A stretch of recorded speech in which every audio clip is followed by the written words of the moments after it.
बिस्मिल्लाहिर्रहमानिर्रहीम। अस्सलाम वालेकुम। अज़ीज़ दोस्तों, आप लोगों का शुक्रिया कि आप लोगों ने आज हमें टाइम दिया है हमारे चैनल के लिए। और ये एक ईद मिलन पार्टी भी है, तो हमने सोचा इसको हम 2 in 1 के उस पर पर्पज़ के साथ हम आगे चलाएँ हैं। तो मुझे उम्मीद है ईद की छुट्टियां आप लोगों की अच्छी गुजर रही होंगी। आप कैसे हैं? ठीक ठाक हैं? माशाल्लाह। तो आज थोड़ा सा मैं एक टॉपिक पे आपसे डिस्कशन करवाना चाह रहा हूँ कि कुछ आपके आरा मालूम करना चाह रहा हूँ। आजकल हमारे माशरे में ख़ासतौर पर नौजवानों में एक ट्रेंड चला है कि ये मुश्किल है, ये नहीं हो सकता है, तो एक मायूसी टाइप की चीज़ है। हालांकि हमारे बच्चों में, नौजवानों में बहुत टैलेंट है, जुर्रत है, सलाहियतें हैं, लेकिन इसके बावजूद मैं नहीं कर सकता हूँ वाला नारा क्यों है? आपके ख्याल में कोई रीज़न, किस वजह से ये हो रहा? स्टूडेंट्स के अंदर गिलगित बल्तिस्तान के, स्पेशली गिलगित बल्तिस्तान के जितने भी स्टूडेंट्स हैं, इनके अंदर स्पेशली ये जो प्रॉब्लम है कि मैं नहीं कर सकता, ये इसलिए होता है क्योंकि उनके अंदर अपने आप के ऊपर मतलब कि सेल्फ कॉन्फिडेंट जो कहते हैं ना, वो नहीं होता उनके दरमियान। जैसे कि फॉर एग्ज़ाम्पल, जैसे उनको ऐसे ही ट्रीट किया जाता है। टीचर्स जो होते हैं वो क्या करते हैं, उनके सलाहियत जिस मतलब कि वो जिस फील्ड में उनके कमांड होती है, उस फील्ड के अंदर उनको उतना मतलब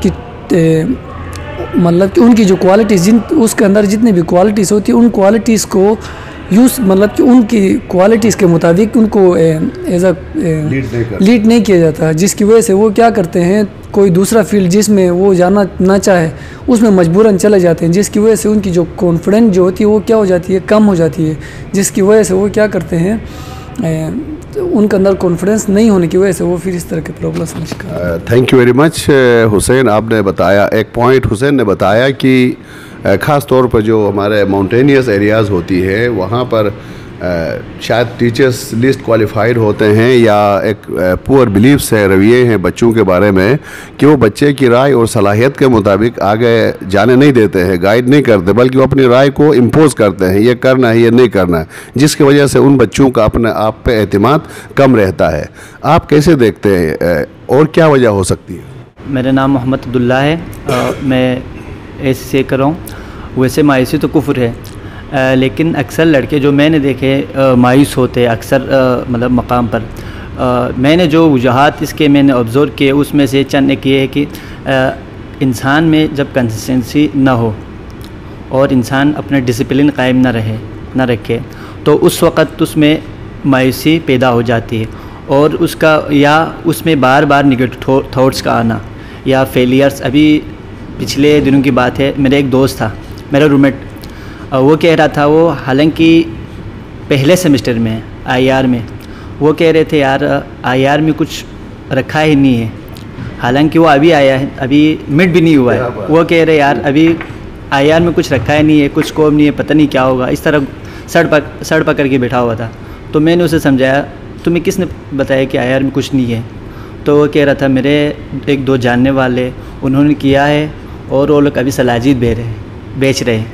तो मैंने समझा यार तुम जिससे मतलब मेंटरिंग ले रहे, कोई अच्छा सा बंदे से ले लो कम से कम। जिस फील्ड अगर जो फील्ड तुमने लिया है उसमें सही तरह आगे बढ़ना चाहते हो, तो उस फील्ड में जो अच्छे से एक्सपर्ट या जो पढ़े लिखे सीनियर, अच्छे सीनियर्स, उनसे राबिता रखो। आपने जिनसे राबिता रखा है वो तो खुद फेलियर है, तो वो लोग आपको भी मायूस कर रहे हैं। तो इस तरह मैंने उसको थोड़ा समझाया। और दूसरी चीज़ जो होता है ना, सपोर्ट्स भी नहीं होते हमारे इर्द गिर्द माहौल में से ना, उस वजह से भी अक्सर लोग मायूसी के शिकार हो जाते हैं। 2 पॉइंट्स अब्दुल्ला आपने माशाल्लाह से 2 खूबसूरत पॉइंट्स रेज़ किया है, जो मैं भी एग्री करता हूँ। एक ये है कि हम अपनी ज़िंदगी नहीं जीते हैं, हम लोगों की सुनी सुनाई बातों पर लोग क्या कहेंगे, लोग मुझे क्या करते हुए देखना चाहते हैं, इस चीज़ ने भी हमें तबाही की तरफ लेके गया है। मसलन आपने बहुत खूबसूरत बात की कि जिसने खुद अलिफ नहीं पढ़ा है वो कहता है कि जी ये डिग्री सही नहीं है, इसका बाहर स्कोप नहीं है। इस वक्त हमारे अनपढ़ जाहिल जो कुछ भी नहीं जानते हैं, वो पढ़े लिखों के ऊपर हावी हैं, ये करो वो ना को। हमारे गांव का भी एक बंदा कराची में वेटरनरी के उसमें जाके डिग्री ले रहा था, कोई 4 ईयर्स की बहुत अच्छी डिग्री थी, NGOs में उसका की खपत थी, गवर्नमेंट में उसकी ज़रूरत थी, लेकिन बहुत से लोगों ने कहा ये मुर्गियों का डॉक्टर बनने जा रहा है। तो जिनको कुछ भी नहीं पता था, जिन्होंने वेटरनरी के बारे में कुछ भी नहीं पता, वही लोगों ने डिस्करेज करके उसको उस फील्ड से भगा दिया। तो हमें दूसरों की बात नहीं सुननी चाहिए। कहीं मैंने पढ़ा था, we should be the driver of our own life. हमें अपनी ज़िंदगी के ड्राइवर्स खुद होना चाहिए, पैसेंजर्स नहीं। लिहाजा हमें सोच समझ कर अपनी सलाहियतों को, अपनी मारिफत ज़ात हासिल करने के बाद हमें डिसीजन लेना चाहिए। अब डिसीजन लेने के बाद पूरी दुनिया भी मुखालिफ क्यों ना हो, उस पे हमें डट के अपना काम आगे बढ़ाना चाहिए, क्योंकि लोगों के कहने से हकीकत नहीं बदलती है। तो मैं क्या चाहता हूँ, बहुत खूबसूरत पॉइंट है। तो लिहाजा कॉन्फिडेंस को बढ़ाने के लिए, एतमाद को बढ़ाने के लिए अपनी मर्ज़ी का प्रोफेशन सोच समझ के लेना है, रिसर्च करके लेना है, इन्फॉर्म डिसीजन लेना है, और फिर उसके बाद इन्फॉर्म्ड रिस्क भी लेना है। तो इसी में कामयाबी है। वंडरफुल। एक और पॉइंट आपने ये बताया कि समटाइम्स हमारा सोशो इकोनॉमिक जो बैकग्राउंड है वो ज़्यादा कमज़ोर होने की वजह से हमें वालिदैन सपोर्ट नहीं कर पा रहे हैं, तो इससे भी थोड़ा सा हमारा कॉन्फिडेंस जो है, सेल्फ कॉन्फिडेंस लूज़ हो जाता है। लेकिन आजकल इसके भी हल हैं। जो बच्चा मेहनत करे, किसी की काबिलियत को किसी का बाप भी नहीं छीन सकता है, उसके अंदर एबिलिटीज़ हैं, सिर्फ अपने ऊपर एतमाद करे, पहले अपनी सलाहियतों को समझ ले, अपनी टैलेंट को समझ ले, और ख़ास वो तौहीद परस्त हो तो मायूस कभी नहीं होता। आपने बजा फरमाया, जो अल्लाह ताला आदिल है, वो किसी पे जुल्म नहीं करता है। अगर किसी के 4 हवास डैमेज हैं, एक हिस्स के अंदर खुदा इतनी ताकत देता है कि उसके ऊपर वो एक्सेल कर जाता है। आप नेट उठा कर देखें, यूट्यूब में जाएं, बहुत से ऐसे माजूर अफराद जिन्होंने एक नामुमकिन को मुमकिन दिखाया है। वो जो हॉकिंग था, स्टीफन हॉकिंग, आप देखें, एक फिजिकिस्ट है, साइंटिस्ट है इस दौर का, वो पूरा मफलूज था, लेकिन उसको वो इन्वायरमेंट मिला, वो माहौल मिला कि जहाँ डिस्करेजमेंट नहीं हुई, तो उसने अपनी सलाहियतों का भरपूर इस्तेमाल किया। और उसको नोबेल प्राइज़ किस पे मिला था पता है? उससे पहले एक साइंटिस्ट ने कहा था कुछ यूनिफिकेशन ऑफ फोर्सेस के ऊपर कि ये कायनात पर कंट्रोल करने वाली, चलाने वाली कुव्वतें 4 हैं। बाद में अब्दुल और एक ने उसको 3 करार दिया, और स्टीफन हॉकिंग ने कहा ये एक ही कुव्वत है जो पूरी कायनात को चलाती है। सिर्फ उसने अल्लाह का नाम नहीं लिया है, बाकी वो पहुंच गया है। वही एक कुव्वत क्या है? खुदा की ज़ात है जो कायनात को अपनी मर्ज़ी से चला रही है। तो लिहाजा बंदे को ज़हनी तौर पर, फ़िक्री तौर पर आज़ाद होना चाहिए डिसीजन लेने में। और मैं बड़ों से भी रिक्वेस्ट करूँगा कि छोटों के ऊपर अपनी राय को मुसल्लत न करें, उनको गाइड करें, पीपल ओरिएंटेड होकर उन बच्चों की मर्ज़ी के अंदर दाखिल होते हुए उनको अपनी मर्ज़ी बने, खुदा की मर्ज़ी वाला इंसान बना दे। वंडरफुल। तो हमें अगर सोशो इकोनॉमिक बैकग्राउंड कमज़ोर है तो आजकल स्कॉलरशिप्स है, तो मैं कहता हूँ गरीबों को ज़्यादा मेहनत करना चाहिए, ज़्यादा पढ़ना चाहिए, ज़्यादा हार्ड वर्क करना चाहिए, ताकि वो स्कॉलरशिप क्वालिफाई करके। अब मैं एक गरीब घराने का बच्चा था, मेरे वालिदैन ने बहुत मेहनत की, FSC तक पढ़ाया, उससे आगे मैंने स्कॉलरशिप मांग के नहीं, टेस्ट इंटरव्यूज़ क्वालिफाई किया। आगा खान यूनिवर्सिटी से मैंने 2 डिग्रियाँ लिया, और पंजाब यूनिवर्सिटी से 2 डिग्रियाँ ली, और यूनिवर्सिटी ऑफ लंदन से मैंने डिग्रियाँ ली। तो इसका मतलब ये था कि मैंने खुदा पर भरोसा रखा, वालिदैन की दुआएँ ली, और डिसीजन मैंने अपने लिए, तो कामयाबियाँ नसीब हुई, चैलेंजेस भी आ गए। तो हशमतुल्लाह, आप इस सिनेरियो को कैसे देखते हो? हम क्या करें कि ये जो लैक ऑफ कॉन्फिडेंस का इशू आगे चल रहा है, बड़े जो है छोटों के ऊपर अपनी राय मुसल्लत करते हैं, उनको यरगमाल बनाते हैं, कहीं सोशो इकोनॉमिक बैकग्राउंड का मसला आ रहा है, कहीं पर रवैयों का मसला आ रहा है, कहीं पर डिस्करेजिंग एटीट्यूड्स का मसला आ रहा है। तो आप इसको, खुद एतमादी का जज्बा लोगों में कम नज़र आ रहा है, इसको बढ़ाने के लिए, और पहले तो आप ये बताएं कि खुद एतमादी क्या चीज़ है और इसको कैसे बढ़ाएं? बिस्मिल्लाहिर्रहमानिर्रहीम। हशमतुल्लाह नाम है और BS इकनॉमिक्स फाइनेंस कर रहा हूँ इस्लामिक यूनिवर्सिटी से। और सबसे पहले जो सेल्फ़ कॉन्फिडेंस है ना, क्यों डिस्करेज होते हैं? Basically we compare our self with other people. जब हम अपने ज़ात को दूसरों के साथ मवाजना करते तो हम यकीनन गिर जाते हैं। खुदा ने आपको यूनिक बना, हर किसी में कोई ना कोई खसूसियत या सलाहियत ज़रूर रखी है, लिहाजा उसको उजागर करने की ज़रूरत है। हमारी बैकग्राउंड देखे, फैमिली देखे, इन्वायरमेंट देखे, हमारी सोशल लाइफ देखे, तो हम ऐसे घरानों से उठ के आए जहाँ पे वो ये करे तो आपने ऐसा क्यों नहीं किया, जबकि खुदा ने आपको कोई और काम के लिए मुअय्यन किया हुआ है। लिहाजा सबसे जो कॉलेज लेवल पे या स्कूल लेवल पे जब एक चार्ट पे लिखा हुआ था, वो मुझे बार बार जहन में आता रहता है कि जिस पे लिखा हुआ था कि do not compare your life with dramas, movies or anything because they are written by writer but your life is written by Allah almighty. जब वो ज़ात आपके लाइफ में लिख रहे तो आपको नाउम्मीद होने के बजाय कंसिस्टेंसी के साथ, जैसे अब्दुल्ला भाई ने कहा, मुस्तकिल मिजाजी के साथ अपने एफ़र्ट को देना है, बाकी तवक्ल करके यकीनन एक्सेल करना खुदा की ज़ात है। और जो मुसल्लत होने वाली बात है, हमारे सियासतदान देखे या जो पूरा एकदम माशरा देखे तो आपको पता चलता है कि किस तरह के रवैये माशरती जहनों को मफलूज किया हुआ है, आवाम के जहनों को, जिसमें क्रिएटिविटी या सोचने सलाहियत, समझने की सलाहियत आवाम से छीना हुआ है। तो ये कुछ पॉइंट्स है जो कि खुद एतमादी के अंदर हाइल है। Wonderful Hashmatullah, thank you very much. आपने भी एक और खूबसूरत पॉइंट की तरफ इशारा किया, अहम पहलू जो हमारे कॉन्फिडेंस को कमज़ोर कर रहा है। और आपके इस पॉइंट को सुनते हुए मौला अली अलैहिस्सलाम का एक फरमान जहन में आ रहा है कि आपने फरमाया, please don't compare your self with any other person, if you are doing that you are insulting your personality. अपनी शख्सियत को किसी और की शख्सियत कंपेयर नहीं करो। आप है, वो है, आप वो नहीं बन सकता है, वो आप नहीं बन सकते हैं। हर बच्चा खूबसूरत है लेकिन सबसे खूबसूरत नहीं है। हर बच्चा ज़हीन है लेकिन सबसे ज़हीन नहीं है, बल्कि डिफरेंटली अल्लाह ने हमें एक दूसरे मुख्तलिफ बनाया है और यही खूबसूरती है। आपने एक और खूबसूरत टर्म यूज़ किया, uniqueness. Every person is unique in all regards. सलाहियत सबके पास है, किसी के पास साइंटिस्ट बनने का है, किसी को आर्टिस्ट बनने का है, किसी के पास अच्छा टीचर बनने का है, किसी के पास कोई ड्रामासाज बनने का है। तो हमें एक्सेप्ट करना चाहिए। अगर बाग में एक जैसे खूबसूरत फूल हो एक ही कलर के, तो खूबसूरती इतनी ज़्यादा नहीं होगी जितना मुख्तलिफ कलर के फूलों से होगी। तो हमें एक इंक्लूसिव इन्वायरमेंट की तरफ जाना होगा। इंक्लूसिव एजुकेशन को प्रमोट करने की ज़रूरत है, क्योंकि इंक्लूडिंग द एक्सक्लूडेड ये अल्लाह का एक बहुत अच्छा हमारे लिए पैगाम भी है। हमेशा सबको अपने साथ मिला के लेके चलो। अमीर और गरीब में फ़र्क नहीं होना चाहिए। किसी को गरीब और ऐसे को हम यहाँ लेबल लगाते हैं, ये गरीब है, ये अमीर है, ये गरीब नहीं कर सकता है, ये थोड़ा सा हियरिंग प्रॉब्लम है, थोड़ा सा लिसनिंग प्रॉब्लम है, ये नहीं कर सकता है, ये नहीं कर सकता है को छोड़ना है। डिसेबिलिटीज़ जिसको उठाना है, एबिलिटी पर फोकस होना है। अच्छा, और कोई पॉइंट जो आप कहना चाह रहे हैं, एक पॉइंट और अगर अभी समटाइम्स इस तरह होता है ना, अभी हम किसी लड़के को या किसी सीनियर्स को एज एग्ज़ाम्पल ले रहे होते हैं, लेकिन जब उनसे गुफ्तगू करे या उनके साथ मेल जोल करे तो बाद में पता चलता है वो तो हमसे भी या गया गुजरा हुआ, या मैंने सिर्फ बातों वाले आदमी होते, कोई एक्शन वाले आदमी नहीं होते। दूसरी बात एक और चीज़ ये होती है कि हमारे घर वाले ना अक्सर लड़कों को जो मैंने देखा है वो उनके सोच को कंट्रोल करने की कोशिश करती है, मतलब खुला फिज़ा नहीं देती है।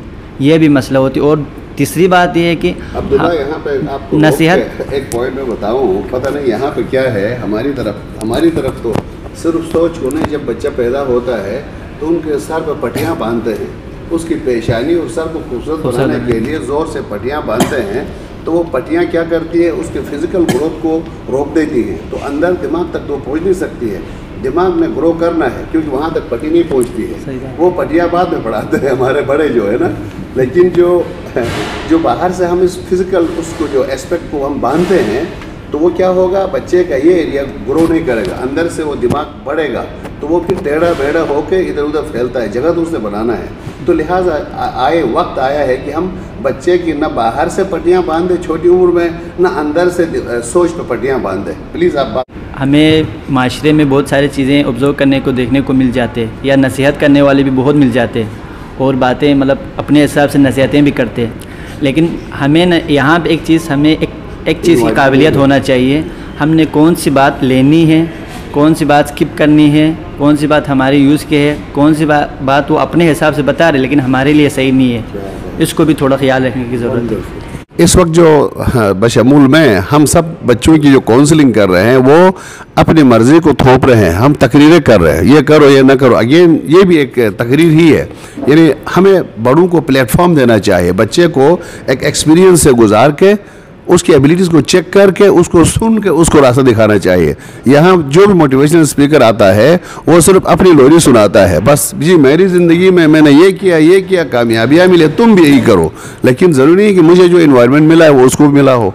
तो लिहाजा उसके जूते में पाँव रखेंगे तो फिर उसके पाँव की मुश्किलात का मुझे अंदाज़ा होगा। लिहाजा हमें किसी को मशवरा देने से पहले, किसी को डिक्टेट करने से पहले उसके शूज़ में अपना पाँव रख के फिर बात करनी चाहिए। वंडरफुल।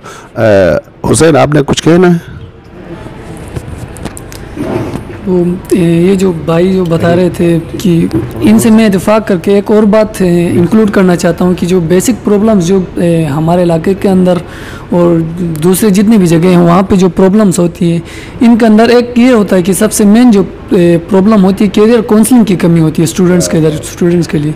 क्योंकि कैरियर काउंसलिंग अगर स्टूडेंट्स के लिए, अगर टीचर्स या कोई भी मतलब कि उनकी फैमिली वाले, उनके जो सीनियर्स जो एजुकेटेड होते हैं, वो अगर गाइड करे कि उनको कैरियर काउंसलिंग करे, तो फिर स्टूडेंट जो होता है या कोई जो स्टूडेंट जो पढ़ रहा होता है वो अपनी क्वालिटीज़ को उन कैरियर काउंसलिंग के अंदर उसके अंदर जो भी क्वालिटी है उस क्वालिटी को वो क्या करता है, खुद देख लेता है कि मुझे खुदा ने इसके लिए बनाया है, इस क्वालिटी मतलब कि इस फील्ड के लिए मैं एडजस्ट हो सकता हूँ। वो अपनी इंटरेस्ट को देख के फिर वहाँ पे क्या कर सकता है, क्वालिफाई कर सकता है। जैसे अभी मैं अपनी एग्जांपल दे दूँगा कि जो है मैं एज अ मेडिकल बैकग्राउंड में था, क्योंकि गिलगित बल्तिस्तान के अंदर सिर्फ 2 ही फील्ड है, या मेडिकल है या इंजीनियरिंग।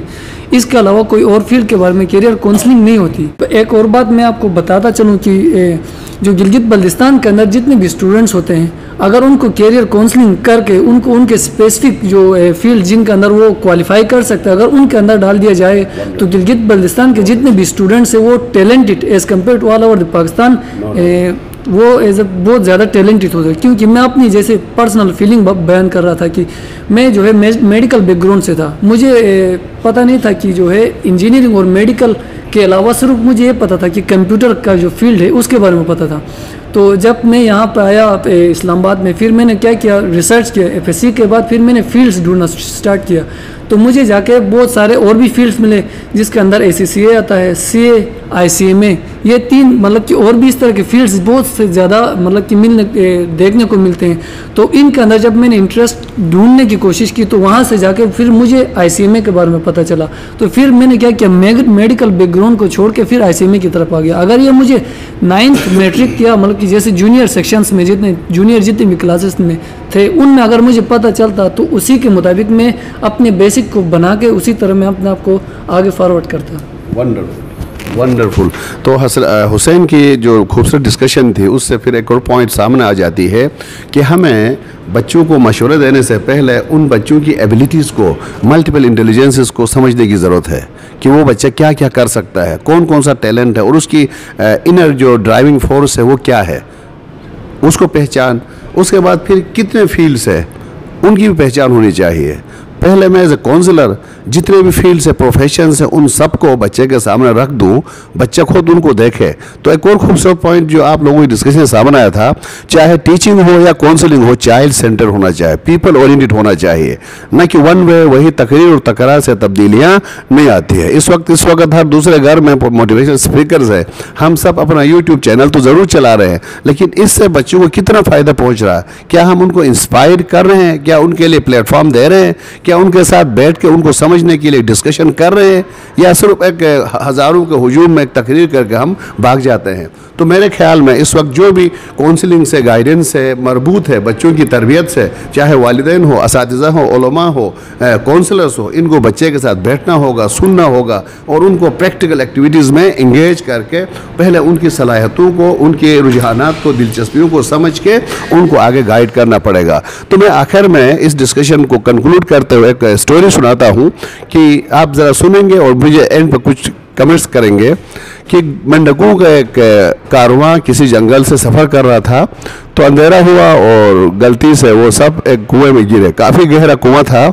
अब गिरने के बाद ऊपर बाहर आने के लिए छलांगे मार रहे थे, तो कुछ डिस्करेजिंग एटीट्यूड वाले कुछ लोगों का ग्रुप वहाँ से गुजरा। जब उन्होंने देखा सुबह तो कुछ मेंढक नीचे फंसे हुए और वो छलांगे मार रहे ऊपर आने के लिए, कुएं से बाहर निकलने के लिए, तो उन्होंने कहा यार चुपके से बैठ जाओ, इतना गहरा कुआं है, तुम कहाँ बाहर आ सकते हो, ये गहराई बहुत ज़्यादा है आपकी तवानाई से, लिहाजा आराम से बैठ जाओ तो कुछ दिन जिंदा भी रहोगे वरना जल्दी मार जाओगे। तो उनमें से 10 मेंढकों में से कुछ खामोश बैठ गए, बस आराम से लेट गए कि अभी मज़ीद एनर्जी क्यों ज़ाया करें, मरने से बेहतर है, जल्दी मरने से बेहतर है यहीं पे दम घुटते घुटते देर से मरे। लेकिन उनमें से एक मुसलसल छलांग मारता रहा और ऊपर वालों ने और सख्ती से कहा यार चुप करके बैठ जाओ, तुम बाहर नहीं निकल सकते हो। वो जितना ऊपर से ज़्यादा जोर दे रहे थे कि तुम आराम से बैठ जाओ, वो इतना ज़ोर से छलांग मारा और बाहर आ गया। वो हैरान हो गए, पूछा किस चीज़ से तुम्हें बाहर लाया? कहा आप लोगों ने। वो कैसे, आपने हौसला दिया? तुमने कहा हमने तो हौसला नहीं दिया था। उसने कहा मैं बहरा हूँ, डेफ हूँ, आपने जो कहा मैंने नहीं सुना, सिर्फ आपके हाथ के इशारों से मैंने ये समझा कि आप मुझे हौसला दे रहे हो, तुम कर सकते हो, कोशिश करो। तो मैं आपके जेस्चर्स को मुस्बित ले लिया और बाहर आ गया। तो मेरे प्यारे दोस्तों, हमें कोशिश करनी चाहिए कि लोगों के जो मुफ्त मशवरे होते हैं, कहते ना सस्ता महंगा पड़ जाता है, ये जो सस्ते मशवरे हैं ये महंगे भी पड़ सकते हैं। लिहाजा हमें इनको सुन के कुछ को अनसुनी करने की ज़रूरत होती है, लेकिन कुछ टफ आपके लिए रिफ्लेक्टिव सजेशंस भी आ सकती है। वक्ती तो बुरा लगेगा लेकिन आपका उससे फ़ायदा पहुंच सकता है, तो उनको सुनना ही पड़ेगा। तो इस स्टोरी से आप लोगों ने क्या सीखा, एक एक पॉइंट आप बताना चाहेंगे? What did you learn from this frog story? एक पॉजिटिव एस्पेक्ट में अगर देखा जाए तो मौला अलैहिस्सलाम फरमाते हैं कि बूढ़े की राय जवान की हिम्मत से ज़्यादा अजीज़ होती है। यानी आपने अपने बड़ों को भी सुनना है, लेकिन सुनना इस पहलू में है कि क्या वो आपके फील्ड रिलेटेड या आपके जो फैसले हैं, आपके जो आप जो करना चाहते हैं उसमें क्या अच्छा इनपुट दे रहे कि नहीं, सबसे पहले उस चीज़ को देखना चाहिए। इस फ्रॉग की जो स्टोरी जो अली मामू ने बताई थी, उससे एक ये नतीजा मिलता है कि जो है हमें जो मतलब कि इंसान जब बालिग हो जाता है, बड़ा हो जाता है, तो उसके अंदर सोचने समझने की सलाहियत पैदा हो जाती है। तो वो क्या करता है, अच्छे और बुरे चीज़ों की फ़र्क करना जान लेता है। लेकिन इंसान जो है, जैसे हम जवान हैं तो जवानी में इंसान गलतियां भी करता है और फिर बहुत अच्छे मतलब कि पॉजिटिव जो काम्स होते हैं वो भी कंप्लीट कर लेता है। लेकिन इसमें जो सबसे अहम बात ये होती है कि जो है बड़े जो फैसले करते हैं, बहुत सारे मतलब कि हमें डिसीजंस देने वाले होते हैं, जो सस्ते में दे दें या जिस तरह भी दे वो हमें डिसीजंस दे देते हैं। लेकिन उसमें से अभी स्टूडेंट के ऊपर डिपेंड करता है कि वो कौन से डिसीजंस लेता है। अगर वो मतलब कि पॉजिटिव जो उसके अंदर जो वो करना चाहता है उसको इनकरेज करने वाले, अगर वो ऐसे फैसले अगर वो अपने अंदर अपना लेता है तो वो फिर क्या करता है, अपनी जो डेस्टिनेशन है उस डेस्टिनेशन की तरफ क्या हो जाता है, गामज़न हो जाता है। लेकिन अगर वो फिर क्या करे कि जो है वो ये समझे कि जो दूसरे जो डिसीजंस होते हैं कि तुम नहीं कर सकते हो, आपके अंदर इस तरह की खामियां हैं, अल्लाह ने किसी के अंदर भी ऐसी खामी नहीं रखी है। अल्लाह ने हर एक के अंदर उसकी अलग अलग सलाहियत रखे हुए हैं। तो अगर वो ये समझे कि मैं नहीं कर सकता, मुझसे नहीं होगा, जैसे जो सीनियर्स बता रहे होते हैं, तो अगर वो ये समझे तो फिर वो क्या करेगा, अपने डेस्टिनेशन से भी रुक जाएगा। और वो फिर क्या करते हैं, आगे आके फिर जो न्यू जनरेशन में जो भी आते हैं उनको भी उसी तरह क्या करते हैं, डिग्रेड करना स्टार्ट करते हैं। हम जिस माहौल में रहते हैं ना, वहाँ पे पॉजिटिव और नेगेटिव कमेंट करने वाले सारे होते हैं। हमें थोड़ा नेगेटिव कमेंट्स को इग्नोर करने की ज़रूरत है, और जो पॉजिटिव कमेंट्स जो हमें करके या वर्बल हौसला अफजाई करते हैं उनको थोड़ा हम भी थोड़ा रिकग्नाइज़ करना चाहिए। और कामयाबी अभी जिन्होंने हमें सपोर्ट किया है, जिस तरह से भी हो, वर्बल सपोर्ट हो या जिस तरह भी हो, सबसे मेन चीज़ जो इंसान को नहीं मिलते ना वो वर्बल सपोर्ट है। जिस माशरे में रह रहे हैं ना वहाँ पे उसके हौसला अफजाई करने वाले नहीं मिलते। अभी एक वैसे इंसान हमारे में भी अक्सर लोगों में जो मैंने देखा है वो एक गलती है, ये है कि शिकायत तो करते हैं कि यार हमें माशरे में हौसला अफजाई नहीं होती, फ़लान नहीं होती, ये नहीं होती, लेकिन यही लड़का या यही लोग वो ख़ुद अपना कामयाबी शेयर भी नहीं करना चाहते। अगर कामयाब हुआ तो सारे का सारा अपने ऊपर लेते हैं, लेकिन नाकाम हुआ तो माशरे पे डालते यार फ़लान ने हमें डिस्करेज किया, ये किया, वो किया, इस तरह किया।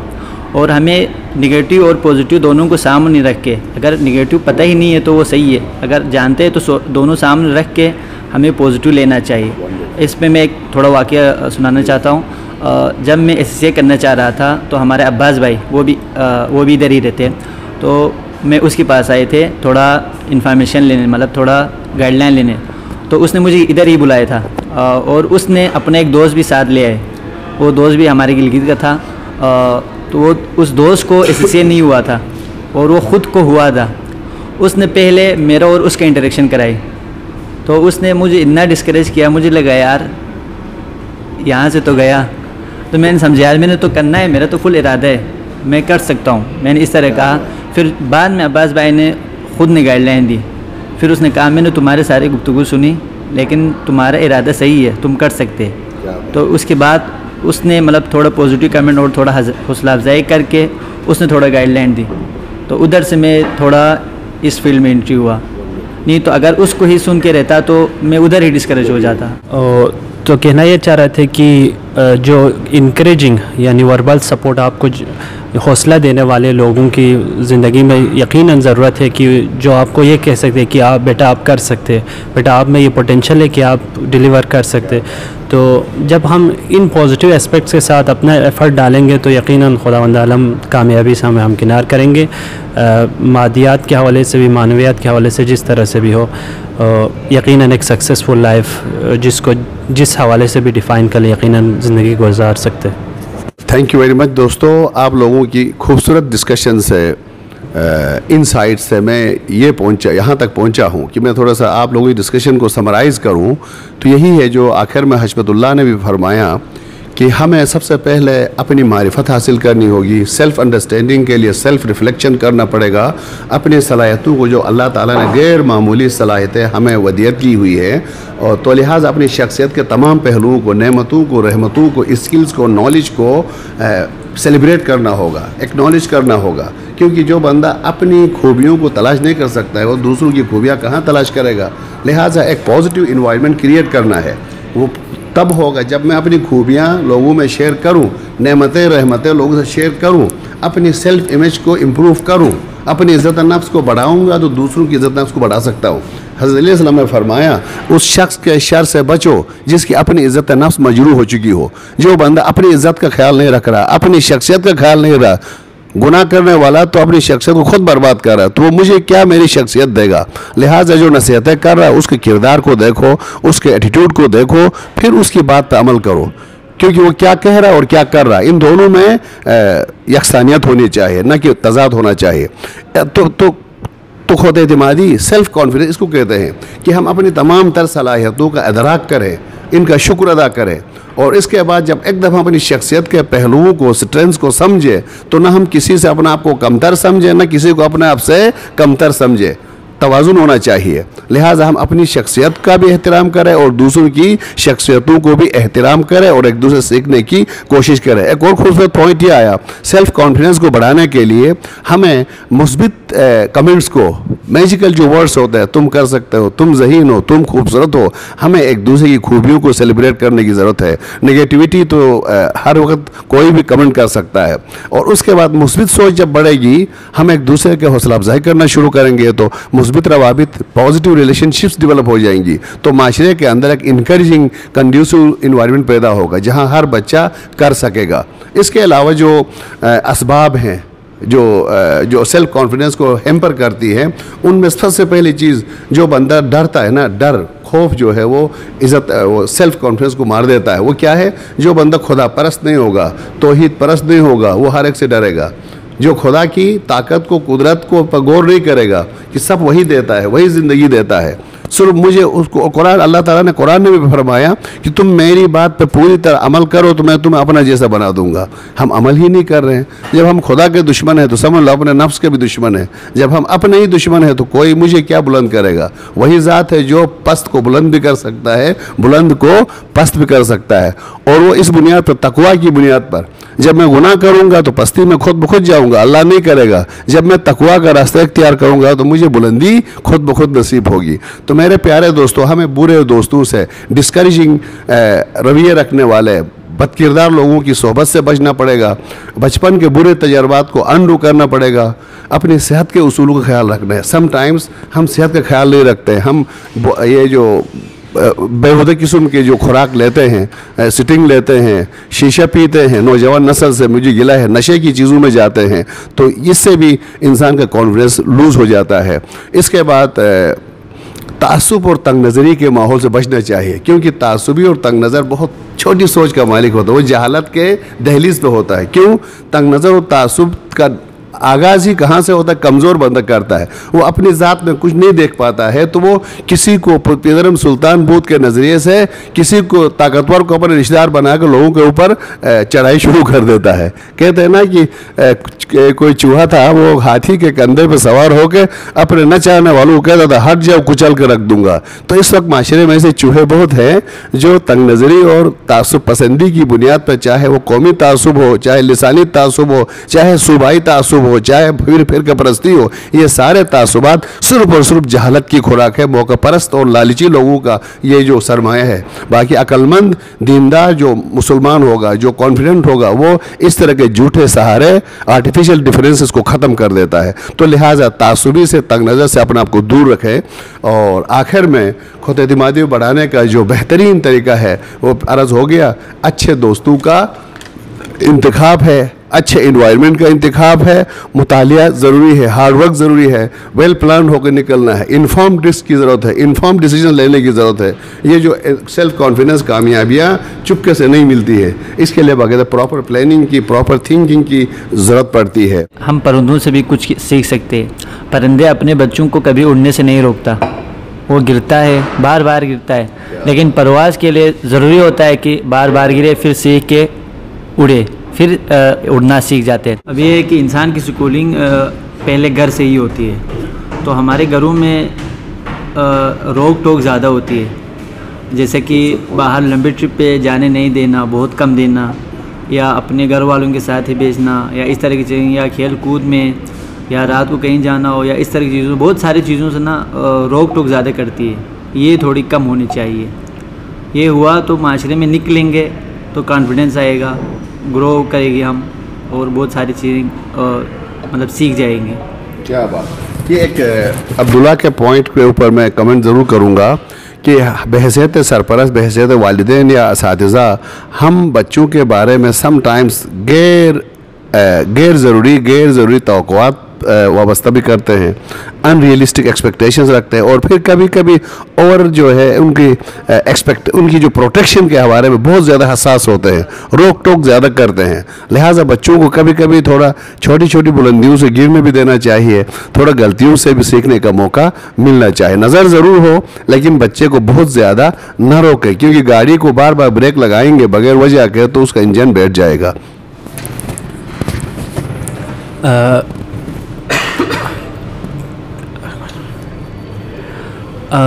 डिस्कशन के अंदर बहुत ज़्यादा बातें हुई कि नेगेटिव कमेंट्स के हवाले से। नेपोलियन के हवाले से मशहूर है कि वो अपने साथ उन लोगों को भी रखता था जो उस पर तनकीद करता था। या तनकीद मीन्स तनकीद बराए इस्लाह तो बहुत अच्छी चीज़ है। तनकीद बराए एक और चीज़, तनकीद बराए तनकीद जो कि दूसरे की नफ्स के मजरूह करने के लिए, ह्यूमिलिएशन के लिए, दिस इज़ नॉट एक्सेप्टेबल। सो मैं यही कहना चाहता हूँ कि जो पॉजिटिव कमेंट्स के साथ आपको जो कोई नेगेटिव भी कहते हैं, यकीनन कोई भी शख्स परफेक्ट नहीं है, किसी के अंदर खामियां होती है, लिहाजा उन खामियों को देखने के लिए दूसरे से जो राय मिलती है उसको एक्सेप्ट करना चाहिए, और सेल्फ़ एवल्यूएशन या सेल्फ़ जजमेंट भी करना ज़रूरी है ज़िंदगी में कामयाब होने के। माशाअल्लाह मैं हशमतुल्ला के इस आखिरी जो खूबसूरत कमेंट है उसके ऊपर एक और कमेंट इसके सपोर्ट में आपने बड़ी प्यारी बात की है कि हम वो जो तनकीद बराए इस्लाह करते हैं वो तो काबिल तारीफ़ हैं, उनको तो हमने लेना ही लेना है, सुनना ही सुनना है, लेकिन हमें उन लोगों को भी इज़्ज़त देनी है जो तनकीद बराए तनकीद के हमारे ऊपर कीचड़ उछालते हैं। क्यों? यही फ़र्क है। प्रोएक्टिव मैनेजमेंट इसी का नाम है कि एक इंतहाई मनफी सोच रखने वाला, जो तुम्हें न चाहने वाला हो, उसके कमेंट को भी, उसकी तनकीद को भी अगर आप पॉजिटिव लेंगे, उसके साथ उसकी गाली के जवाब में, उसकी गैर ज़रूरी तनकीद के जवाब में आप मुस्बित अंदाज से इंटरेक्ट करेंगे, जवाब देंगे, तो उसमें भी नरमी आना शुरू हो जाएगी। एक शायर ने खूबसूरत बात की है, वार कर सकता तो हूँ मैं अपने दुश्मन पे, मगर सोचता हूँ दरमिया फिर फ़र्क क्या रह जाएगा। लिहाजा हमें ये इस पॉलिसी से निकलना होगा। अगर हम कॉन्फिडेंस को इम्प्रूव करना चाह रहे हैं कि एक गधे ने लात मारा तो मैं भी मारूंगा, तो फ़र्क क्या रहा। लिहाजा हमें नेगेटिव एटीट्यूड्स को, रास्ते में आने वाले पत्थरों को दीवार बनाना नहीं चाहिए, उसके ज़रिए हमें रास्ता बना के, पुल बना के मंजिल तक पहुंचने की ज़रूरत है। इंशाअल्लाह ताला इस स्टोरी का सेल्फ कॉन्फिडेंस बिल्डिंग के बारे में हम नेक्स्ट एपिसोड इंशाअल्लाह अगले वीडियो पर आपको तब तक पहुंचाएंगे। मुझे उम्मीद है कि आप सामीन जो है, हमारे जो व्यूअर्स हैं, हमारे जो हमें इज़्ज़त देने वाले हैं, चैनल के फॉलोअर्स हैं, हमारे इन दोस्तों की जो मुख्तलिफ यूनिवर्सिटीज़ में पढ़ रहे हैं, होनहार तलबा है, और उन्होंने बहुत अच्छी बात की है कि जो माउंटेनियस लोग होते हैं, गिलगित बल्तिस्तान के लोगों को अपॉर्चुनिटीज़ न होने के बराबर है, लेकिन जो नेचर ने, कुदरत ने जो वहाँ पर माहौल दिया है, ये नेचर के करीब होने की वजह से इनमें ओपननेस ज़्यादा है, ये अपनी कमज़ोरी को खुल के बयान करते हैं और यही इनके सीखने का ज़रिया है। तो अल्लाह ताला हम सबको अपनी ज़ात को समझते हुए अपने नेमतों और रहमतों को जो अल्लाह की तरफ से है, अल्लाह का शुक्र अदा करने, और अल्लाह मुसब्बिबुल असबाब है, वो बड़ों के ज़रिए, हमारे वालिदैन के ज़रिए, असातिज़ा के ज़रिए, दोस्तों के ज़रिए अपनी नेमतें हम तक पहुँचा देता है। लिहाजा हम उन तमाम अहबाब का और असबाब का शुक्रिया भी अदा करना चाहे, क्योंकि वही मुसब्बिबुल असबाब ने ही एक सबब मुझे पेश किया है। तो हमें असबाब की भी कदर करनी है, अहबाब की भी कदर करनी है, और सबसे बढ़कर जो मुसब्बिबुल असबाब है उसी से ताकत लेना है, उसी से एनर्जी लेना है, उसी से डरना है, और उसी का शुक्र अदा करेंगे तो हमें कभी लैक ऑफ कॉन्फिडेंस का शिकार नहीं होंगे, और दुनिया की नाकामियाँ, जो चैलेंजेस है, मुश्किलात है, वो हमें रास्ता बना देंगी। तो thank you very much for your time. वस्सलामु अलैकुम व रहमतुल्लाहि व बरकातुहू।